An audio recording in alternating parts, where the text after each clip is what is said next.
Hi guys, it's Anthony Molinaro from O'Brien Real Estate with the 45th edition of the Eastern Weekly Property News for 2021, where the real estate information is on the house. Interestingly, the Victorian auction market experienced a 10% drop in clearance rates, with many unreported auction results not being included in the state's declared 74% clearance rate. It's been some time since we had a clearance rate this low, so is it just a bump in the road due to the higher than normal stock levels, or is it a sign we have seen the end of the gold rush in real estate terms? CoreLogic, well, they released its November home price index this week, and nationally home prices increased 1.3% in November, the 14th consecutive month. Now, although values are continuing to rise, the November result was the softest since January, where values rose by 0.9%. Regional Victoria is still leading the way with its growth, with an overall increase of 1.8%, taking the annual growth to 24%. Melbourne rose half of that with a national increase of 0.6%. Darwin and Perth were the worst performing for growth, returning a negative 0.4% and 0.2% respectively. Looking at the next slide, you'll see rental performance for Melbourne property investors has held reasonably firm, with the monthly change in rent holdings between 0.6 and 0.7%. Rents in Melbourne over the last 12 months have increased by 4.7% for houses and in units for 1.7%.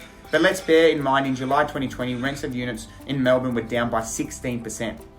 Property of the week this week is 25 Banksia Street, Blackburn, with an auction date penciled in for the 18th of December at 11 a.m, where a vision and dream is required. Close to the vibrancy of central Blackburn is this fantastic large block with huge development potential. In the prominent Box Hill High School zone and within walking distance to the Laburnum Primary, this location is hard to find but always search for. Relatively flat, this gorgeous block of land spanning just over 600 square metres has all the elements of fundamentals to allow your imagination to run wild. The current residence of the older house has seen better days and beyond restoration, but it's ideal for that dream home where you can create lifetime memories or potentially develop subject to council approval.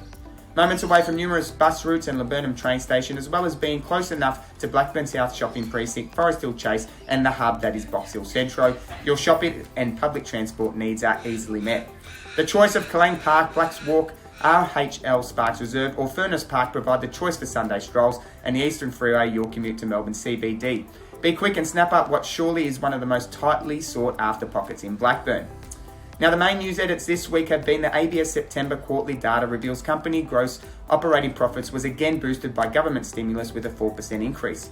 Annual population data was released for 2021 financial year, and surprising for some, Melbourne had the largest population growth with 80,100 of all capital cities. Regional Australia grew by 86,000, with Victoria of that 19,700.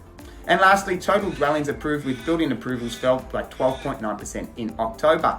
Now that's all for this week. I'm Anthony Molinaro, and remember, the information provided is of a general nature. You should always seek independent legal, financial, taxation or other advice in relation to your unique circumstances. Thank you for taking the time to watch this week's Market Wrap, and until next week, well, it's bye for now.